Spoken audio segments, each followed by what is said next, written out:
அந்த அற்பத்திலும் அற்பமான விந்து துளியில கண் இருக்குது, காது இருக்குது, மூக்கு இருக்குது, உடலினுடைய ஏனை பிற உறுப்புகள் இருக்குது, இதயம் இருக்கு. இதெல்லாம் எப்படி வந்துச்சு அதுக்குள்ள? இதனை யோசிக்க வேண்டாமாங்கிறான். இதனை சிந்திக்க வேணாமா? சிந்தித்தால் என்னுடைய ஆற்றல் எப்படிப்பட்டது என்பதை நீ உணர்வாயே. அடுத்து கேட்கிறான், நீங்கள் விவசாயம் செய்கிறீர்களே, அந்த விளைச்சலை பற்றி நீங்கள் சிந்திக்க வேண்டாமா? மனிதன் தான் உண்ணக்கூடிய உணவை சிந்திக்க வேண்டாமா? நாம் தானே வானத்திலிருந்து மழையை இறக்கினோம், பிறகு பூமியை அவனுக்காக பிளந்து கொடுக்க செய்தோம். அல்லாஹ் படைத்திருக்கக்கூடிய இந்த பூமி எப்படிப்பட்டதுன்னா, எதை கொண்டு போய் நீங்க உள்ள போட்டாலும் அதை ஒண்ணுமில்லாம ஆக்கிடும். நீங்க யோசிச்சு பாருங்க, மனுஷனை கொண்டு போய் புதைக்கிறோங்க, புதைக்கிறதுக்கு பக்கத்துல ஒரு சின்னதா ஒரு விதையை போடுங்க, அடுத்த 6 மாசம் கழிச்சு போய் பாருங்க, புதைச்ச மனுஷன் இருக்க மாட்டான், ஆனா நீங்க வச்ச விதை வளர்ந்துருக்கும். அல்லாஹ் கேட்கிறான், இது எப்படி வளர்ந்துச்சு? அது முளைச்சு வரல, நான் முளைக்க வச்சேன்.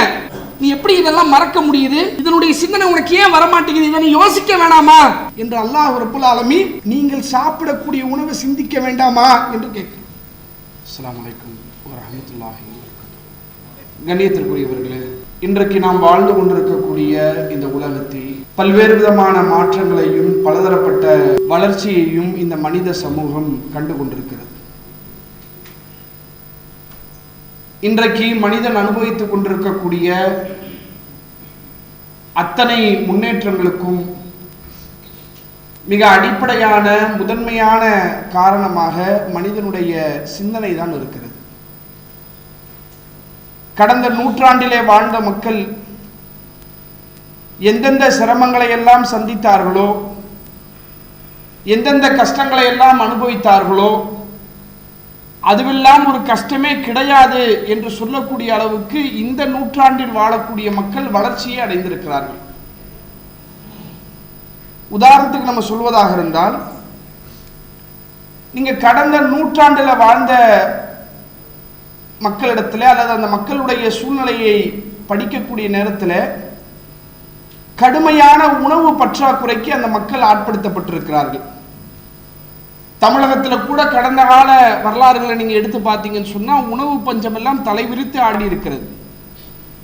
அதுக்கு என்ன அடிப்படையான காரணம் என்று சொன்னால், ஒரு வருடத்திற்கே 2 போகம் தான் போடுவாங்க, 2 தடவை தான் விளைச்சல் வரும்.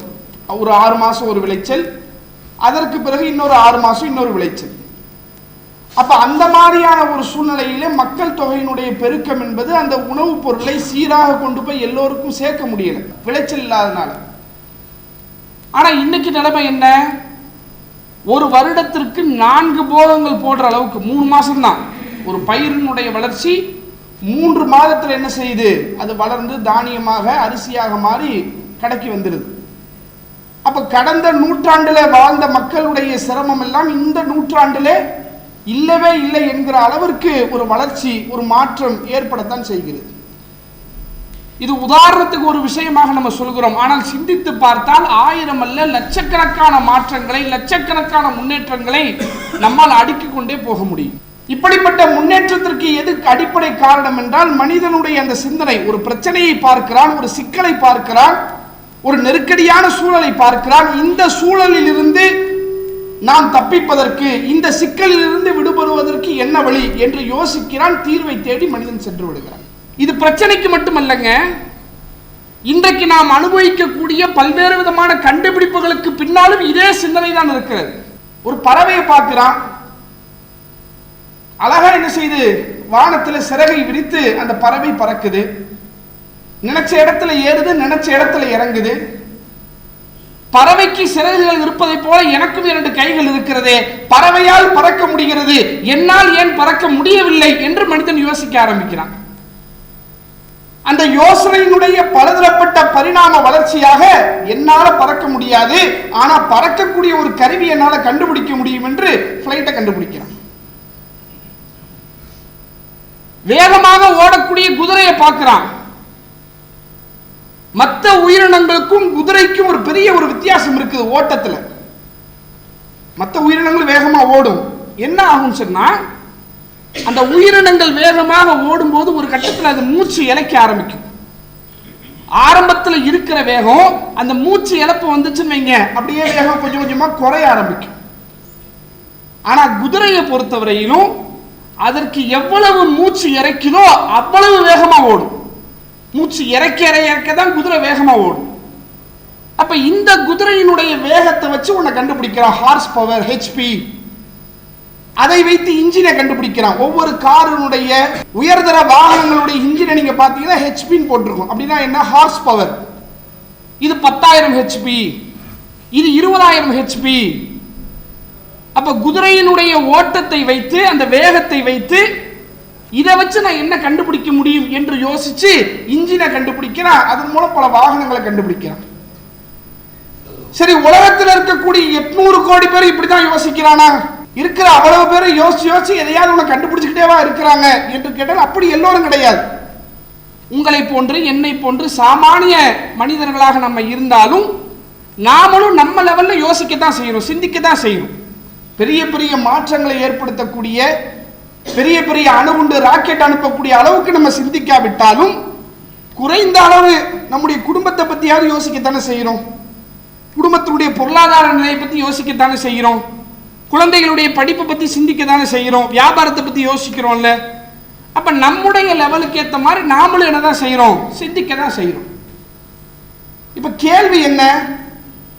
அல்லாஹ் ரப்பல் ஆலமீன் தன்னுடைய திருமறையிலே நரகவாசிகளை பற்றி சொல்லும் போது அவர்கள் ஏன் நரகத்திற்கு வந்தார்கள் என்ற காரணத்தை பற்றி பேசும்போது இறைவன் சொல்லுகிறான், வலக்கது தரஅனா லி ஜஹன்னம கஸீரம் மினல் ஜின்னி வல் இன்ஸ். மனிதர்களிலும் ஜின்களிலும் அதிகமான நபர்களை நரகத்திற்கு நாம் படைத்திருக்கிறோம். அவர்கள் ஏன் நரகவாசியாக ஆனார்கள்? அல்லாஹ் அதை பற்றி பேசுகிறான். லஹும் குலூபுன் லா யஃப்கஹூன பிஹா.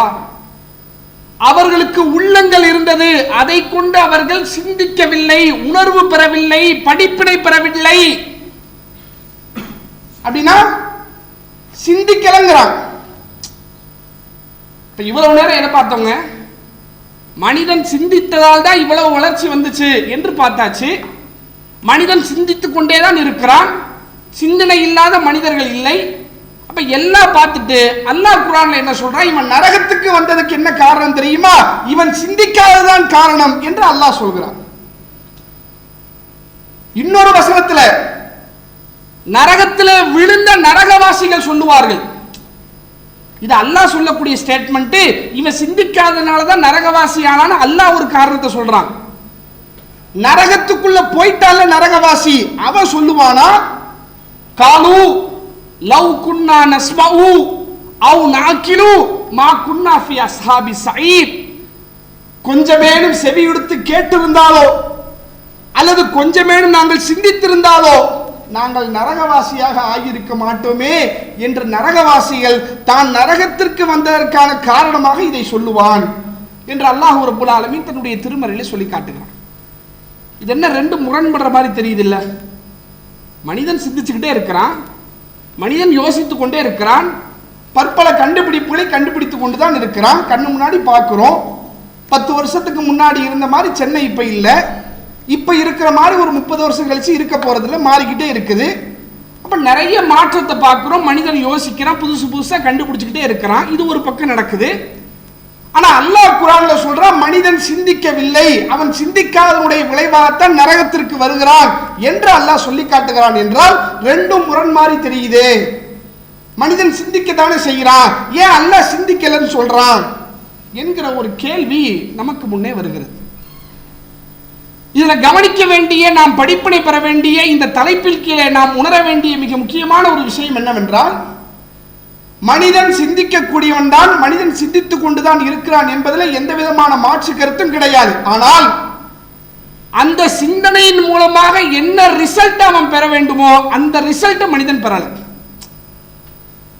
ஒரு குதிரையுடைய ஓட்டத்தை பார்க்கிறான்லங்க, இவ்வளவு வேகமா குதிரை ஓடுது, அந்த குதிரை ஓடுற மாதிரி வேகமா ஒரு இன்ஜினை கண்டுபிடிக்கணும் என்று யோசித்த மனிதன், இவ்வளவு வேகமாக ஓடக்கூடிய இந்த குதிரையை படைத்தது யார்? எங்க போயிருக்கணும்? குதிரையை சிந்தித்து இந்த குதிரையை படைச்சவன் யாரு, அவன் எப்படிப்பட்டவன் என்று இறைவனை நோக்கி தன்னுடைய சிந்தனையை மேலோங்க செய்ய வேண்டிய மனிதன் குதிரையை பார்க்கிறான், அது ஓட்டத்தை பார்க்கிறான், அது வேகத்தை பார்க்கிறான். இந்த வேகத்தை வச்சு நம்ம வேற ஒண்ணு கண்டுபிடிக்க முடியாதா? டைவர்ட் ஆயிட்டான். அதைத்தான் அல்லாஹ் ரப்பல் ஆலமீன் தன்னுடைய திருமறையிலே மிக தெளிவாக சொல்லி காட்டுகிறான். இன்ன ஃபீ ஹல்கி ஸமாவாத்தி வல் அர்த் வக்திலாஃபில் லைலி வன்னஹார் லஆயாத்தில் லிஉலில் அல்பாப். இரவு பகல் மாறி மாறி வருவதிலேயும் வானம் பூமி படைக்கப்பட்டிருப்பதிலேயும் சிந்திக்கக்கூடிய சமுதாயத்திற்கு ஏராளமான சான்றுகள் இருக்கிறது. இதெல்லாம் ஒண்ணு சும்மா கிடையாது. இதெல்லாம் வெறுமனே சூனியம் கிடையாது, பொய் கிடையாது. நீ யோசித்து பார்ப்பாயானால் இதில் லட்சக்கணக்கான சான்றுகள் உனக்கு இருக்கிறது. அப்படி நீ யோசிக்க முற்பட்டால் உன்னுடைய ஸ்டேட்டஸ் எப்படி இருக்கணும்? வானம் பூமியை சிந்திச்சன்னு சொன்னா அந்த சிந்தனையிலே உனக்கு ஏராளமான சான்றுகள் இருக்குன்னு அல்லாஹ் சொல்லிட்டான். அந்த சிந்தனைக்குள்ளே நான் சென்று விடுவேனேயானால் என்னுடைய நிலைமை எப்படி இருக்கும் அதை பற்றி அல்லாஹ் அடுத்த வசனத்தில் பேசுறான். அல்லதீன இறையச்சம் கொண்டவர்கள், ஈமான் கொண்டவர்கள், யதஃபக்கரூன ஃபீ ஹல்கி ஸமாவாத்தி வல் அர்ல், வானங்கள் பூமியினுடைய அந்த படைப்புகளை பற்றி அவர்கள் சிந்திப்பார்கள். சிந்தித்து விட்டு அவர்கள் சொல்லுவார்கள், இறை ரப்பனா மா ஹலக்த ஹாதா பாத்திலா, இறைவா இதையெல்லாம் நீ வீணாக படைக்கவில்லை. சுபஹானக், நீ தூய்மையான். ஃபகினா அதாபன் நார், நரகத்தினுடைய வேதனையிலிருந்து எங்களை காப்பாற்றி இறைவா. நீ படைத்த இந்த படைப்புகளை சிந்தித்து சிந்தித்து சிந்தித்து நீ எத்தனை பெரிய வல்லமை மிக்கவன், நீ எத்தனை பெரிய ஆற்றலுடையவன், நீ எத்தனை பெரிய அதிகாரம் உடையவன் என்று நான் புரிந்து கொண்டேன். எனவே நீ சொல்லக்கூடிய மறுமையை நான் நம்பிக்கை கொள்கிறேன். இங்க வரணும். அல்லாஹ்வை நீ ஏன் புரிஞ்சுக்கணும்னா, அல்லாஹ் ஒரு விஷயத்தை சொல்றாங்க, மறுமைன்னு ஒன்று சொல்றா, நரகம்னு ஒன்று சொல்றா, சொர்க்கம்னு ஒன்று சொல்றா. அல்லாஹ்வை புரிந்து கொண்டு அடுத்து நீங்க வரணும். இறைவா நீ சொன்ன அந்த மறுமையை நான் பயப்படுறேன், நீ சொன்ன அந்த நரகத்தை நான் பயப்படுறேன், நீ சொன்ன அந்த சொர்க்கத்தை நான் நம்புறேன், அந்த நரகத்தில் என்ன போற்றாத ரப்பே என்று இறைவனிடத்திலே நீ சரணாகதி அடைய வேண்டும். உன்னுடைய சிந்தனையினுடைய முடிவை இங்க வந்து நிக்கணும். இப்படி சிந்தித்தால்தான் உனக்கு நான் வழங்கிய சிந்தனையிலே பயன் இருப்பதாக அல்லாஹ் ரப்பல் ஆலமீன் சொல்லி காட்டுகிறார். நீங்கள் திருமறை குர்ஆனை எடுத்து வாசிப்பீர்களேயானால் சில இடங்கள் அப்படித்தான் இருக்கும். மேலோட்டமாக நீங்க வெளிப்படையாக வாசிச்சீங்கன்னா அதனுடைய கருத்து ஒரு தெளிவான ஒரு கருத்தா இருக்குன்னு வைங்க. அதை சற்று ஆழமாக என்னதான் அல்லாஹ் சொல்றான், ஏன் இந்த இடத்துலயே இந்த வார்த்தையை அல்லாஹ் போட்டிருக்கிறான், ஏன் இந்த இடத்துல இந்த சம்பவத்தை ஏன் அல்லாஹ் சொல்றான் என்று சற்று ஆழமாக நீங்க யோசிச்சு பார்ப்பீங்கன்னா மிக அற்புதமான மிக ஏராளமான பாடங்களையும் படிப்பினைகளையும் நாம் பெறக்கூடிய வகையிலே திருமறை குர்ஆன் நெடுங்கிலும். சும்மா ஒண்ணு அல்லாஹ் சொல்லலங்க, அஃபலாயத்த தப்பருனல் குர்ஆன், இந்த குர்ஆனை அவர்கள் சிந்திக்க வேண்டாமா? வெறுமனே நீ வாசித்து விட்டு புரியக்கூடிய வசனங்களும் இருக்குது. வாசித்து விட்டு நீ சிந்தித்தால் தான் அந்த வசனத்தினுடைய உண்மையான கருத்து என்ன என்பதை நீ விளங்கக்கூடிய வகையில் தான் குர்ஆன்ல அநேகமான வசனங்கள் இருக்கு. நீ யோசிச்சு பாரு, சிந்திச்சு பாரு, பொறுமையா யோசிச்சு பாரு என்ன சொல்ல வரான். ஒரு தடவை வாசிக்கிற புரியலையா இன்னொரு தடவை வாசி, புரியலையா இன்னொரு தடவை வாசி, இன்னொரு தடவை வாசிக்க வாசிக்க வாசிக்க அல்லாஹ் அதுல ஏதோ ஒரு விஷயத்தை சொல்ல வரான், ஏதோ ஒரு கருத்து அல்லாஹ் இதுல இந்த இடத்துல சொல்ல வருகிறான். அது என்ன உனக்கு பிடிப்படும், அதில் தான் உனக்கு படிப்பினை இருக்கிறது. அந்த சிந்தனைக்குள்ளே நாம் வர வேண்டும் என்பதற்காகத்தான் திருமறை குர்ஆனிலே ஏராளம் ஏராளம் வசனங்களிலே அல்லாஹ் ரப்பல் ஆலமீன் திரும்ப திரும்ப திரும்ப சொல்லக்கூடிய வார்த்தை, நீங்கள் சிந்திக்க வேண்டாமா, நீங்கள் படிப்பினை பெற வேண்டாமா, நீங்கள் யோசிக்க வேண்டாமா, சிந்திக்க மாட்டியா என்ற வார்த்தையை அல்லாஹ் திரும்ப திரும்ப திரும்ப குர்ஆனில் சொல்லி காட்டு. அந்த அடிப்படையில் திருக்குர்ஆனில் சூரத்துல் வாக்கியா 56வது அத்தியாயம் ரொம்ப அற்புதமான ஒரு அத்தியாயம். முழுமையா வாசிச்சு பாருங்க, குறைவான வசனங்கள் தான். இந்த வாக்கியா என்கிற அந்த அத்தியாயத்தில் ஒரு குறிப்பிட்ட ஒரு 3 விஷயங்களை அல்லாஹ் சொல்லி இதை பற்றி நீங்கள் சிந்திக்க வேண்டாமா என்று அல்லாஹ் கேள்வி எழுப்புறான்.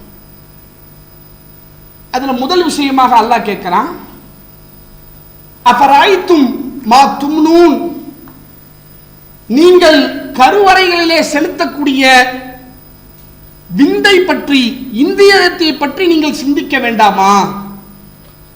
விந்தை பத்தி நீ சிந்திச்சு பாரு. அன்தும் தஹ்லுகூனஹு அம் நஹ்னு ஹாலிகூன், அதை நீங்கள் படைத்தீர்களா அல்லது நாம் படைத்தோமா என்று அல்லாஹ் கேட்கிறான். ஒரு கணவனும் மனைவியும் குடும்ப வாழ்க்கையில இணைகிறார்கள்.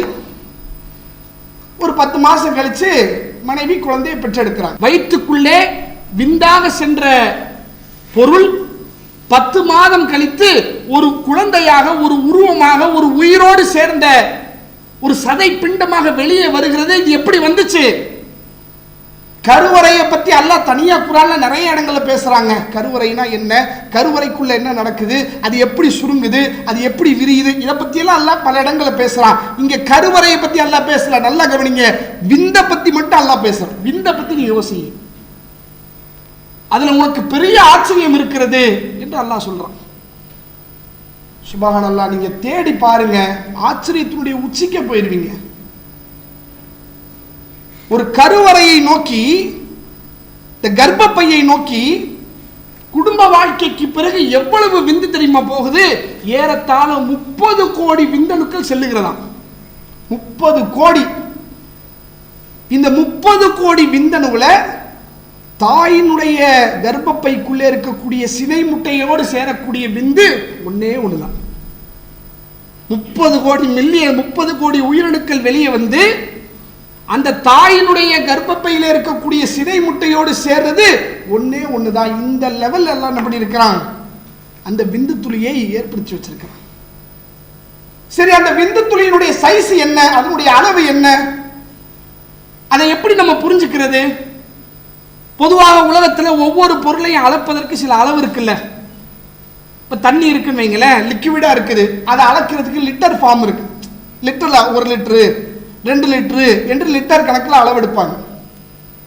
இல்ல கொஞ்சம் வெயிட்டான பொருளா இருக்குது, ஒரு திடமான பொருளா இருக்குன்னா கிலோகிராம்ல என்ன செய்வாங்க? 5 கிலோ 10 கிலோ 20 கிலோ என்று கிலோகிராம் ஃபார்மட்ல அளவெடுப்பாங்க. மனிதனுடைய காதுகளிலே கேட்கக்கூடிய ஓசைக்கு கூட என்ன இருக்குது? அளவு இருக்குது. டெசிபல் சொல்லுவாங்க. இத்தனை டெசிபல், 20 டெசிபல், 80 டெசிபல், 120 டெசிபல் என்று டெசிபல் என்ன பண்ணுவாங்க? மனிதனுடைய காதுகளில விழக்கூடிய சவுண்டுக்கு கூட ஒரு அளவெடுக்க கருவி இருக்குது. இந்த விந்துவை அளவெடுப்பதற்கு ஒரு கருவி இருக்குது. அது என்ன? அதற்கு பெயர் மைக்ரோமீட்டர், MM என்று சொல்லுவார். ஒரு விந்துவினுடைய சைஸ் என்ன தெரியுமா? வீட்டில் சர்க்கரை இருக்குல்ல, சாப்பிட்றோம்லங்க, சீனி சாப்பிட்றோம்லங்க, நீங்க சர்க்கரை எடுத்து பார்த்தீங்கன்னா கடைசியில் பார்த்தீங்கன்னா ஒரு ஸ்கொயர் ஷேப்ல இருக்கும். சின்னதாக ஒரே ஒரு பல் எடுத்தீங்கன்னு சொன்னா கடைசியில் அதை ஸ்கொயர் ஷேப்ல இருக்கும். இந்த சர்க்கரையினுடைய சைஸ் வந்து MM கணக்கு பண்ணீங்கன்னா இதனுடைய சைஸ் 1000 mm. சர்க்கரையில் ஒரு பல் இருக்கலங்க, இதோடைய சைஸ் 1000 mm. அப்ப இதோட கம்பேர் பண்ணா விந்துவுடைய சைஸ் எவ்வளவு? 50 mm. சர்க்கரையினுடைய ஒரு கட்டி என்ன சைஸ், விந்துவினுடைய ஒரு விந்துவுடைய சைஸ் என்னங்கிறத அப்படியே ஒப்பிட்டு பாருங்க. இல்ல பாய், எனக்கு இன்னும் கொஞ்சம் கிளாரிட்டியா புரியணும் பாய் என்று கேட்டால் சுப்ஹானல்லாஹ், ஆச்சரியத்துக்கே போட்டுருவீங்க.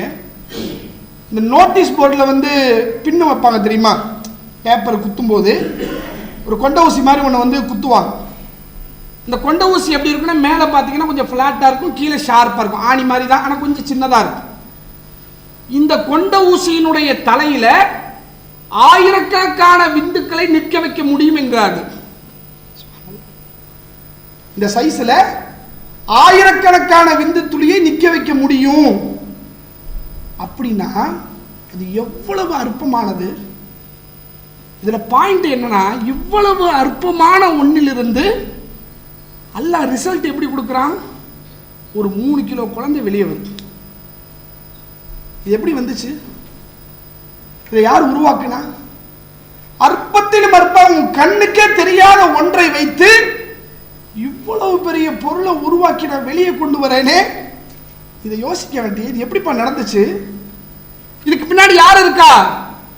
அந்த அற்பத்திலும் அற்பமான விந்து துளியில கண் இருக்குது, காது இருக்குது, மூக்கு இருக்குது, உடலினுடைய ஏனை பிற உறுப்புகள் இருக்குது, இதயம் இருக்கு. இதெல்லாம் எப்படி வந்துச்சு? அதுக்குள்ள கொண்டு வந்து சேர்த்தது யாரு? இங்க உள்ளக்க விந்து போச்சு இல்லைங்க. கண் எங்க இருந்து வந்துச்சு நான் கேட்கிறேன்? காது எங்க இருந்து வந்துச்சு?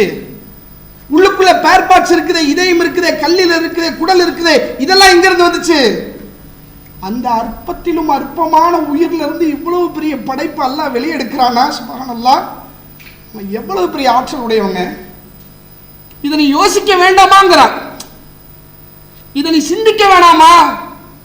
சிந்தித்தால் என்னுடைய ஆற்றல் எப்படிப்பட்டது என்பதை நீ உணர்வாயே.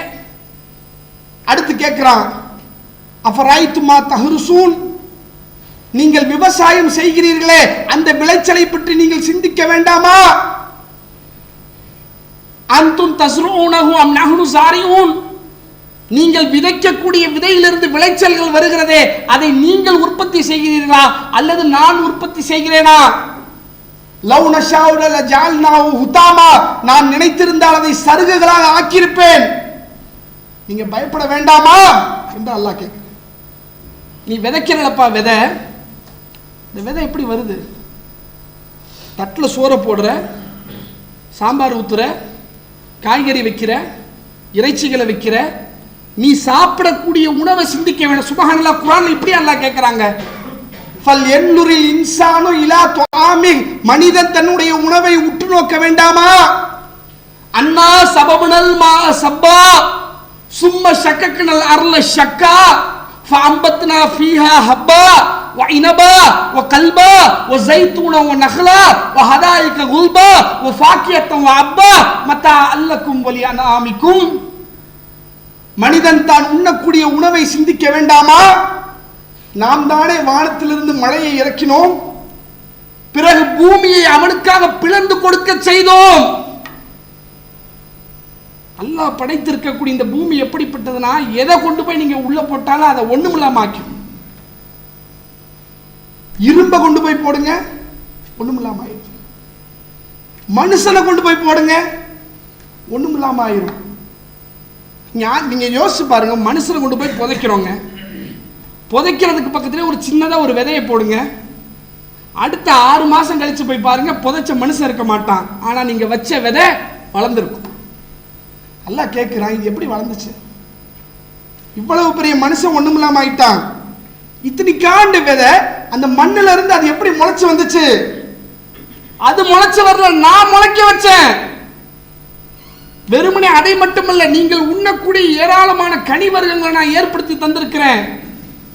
ஒவ்வொரு காய்கறியில எத்தனை வெரைட்டிஸ், நீ சாப்பிடக்கூடிய ஃப்ரூட்ஸ்ல பழங்கள்ல எத்தனை வெரைட்டிஸ், எத்தனை டேஸ்ட், எத்தனை கலர், எத்தனை வாசம், இதெல்லாம் யாரு பண்ணது? நான் தானே. நீ எப்படி இதெல்லாம் மறக்க முடியுது? இதனுடைய சிந்தனை உனக்கு ஏன் வரமாட்டேங்குது? இதை நீ யோசிக்க வேணாமா என்று அல்லாஹ் ரப்புல் ஆலமீன் நீங்கள் சாப்பிடக்கூடிய உணவை சிந்திக்க வேண்டாமா என்று கேட்கிறான். அடுத்து மூன்றாவதாக அல்லாஹ் கேட்கிறான், அஃபரைத்தும் மா தஷ்ரபூன், நீங்கள் குடிக்கின்ற தண்ணீரை பற்றி சிந்திக்க வேண்டாமா? அன்தும் அன்சல்துமூஹு மினல் முஸ்னி அம் நஹ்னு முன்சிலூன், வானத்திலே உள்ள மேகத்திலிருந்து அதை நீங்கள் இறக்கினீர்களா அல்லது நாம் இறக்கினோமா? நீ குடிக்கிற தண்ணி இருக்கிறே, இது எவ்வளவு பெரிய பேர் அற்புதம். ஒட்டுமொத்த உலகத்திலே கடல் நீரினுடைய அளவு 97%, மனிதர்கள் பயன்படுத்தக்கூடிய குடிநீரினுடைய அளவு 3% தான். இந்த 3% தண்ணீரை தான் 800 கோடி பேர் பயன்படுத்துறாங்கன்னு சொன்னா, இந்த 3% நீர் எங்க இருந்து வந்துச்சு? வானத்திலிருந்து மழையாக பெறப்பட்டது. இந்த மழையை இறக்கினவன் யாரு? சிந்திக்க வேண்டாமா என்று அல்லாஹ் ரப்புல் ஆலமீன் தன்னுடைய திருமறையிலே கேட்கிறான். இப்படி குர்ஆன்ல நீங்க எடுத்து பார்த்தீங்கன்னு சொன்னா, பல இடங்களிலே நம்முடைய சிந்தனையை தூண்டக்கூடிய வகையில் ஏராளமான கேள்விகளை இறைவன் முன்வைக்கிறான். அதையெல்லாம் சிந்தித்து நல்லுணர்வு பெறக்கூடிய நல்லதொரு பாக்கியத்தினை அல்லாஹ் ரப்புல் ஆலமீன் நம் அனைவருக்கும் வழங்க வேண்டும் என்று சொல்லி என்னுடைய முதல் உரையை நிறைவு செய்கிறேன். அல்லாஹு அக்பர், அல்லாஹ்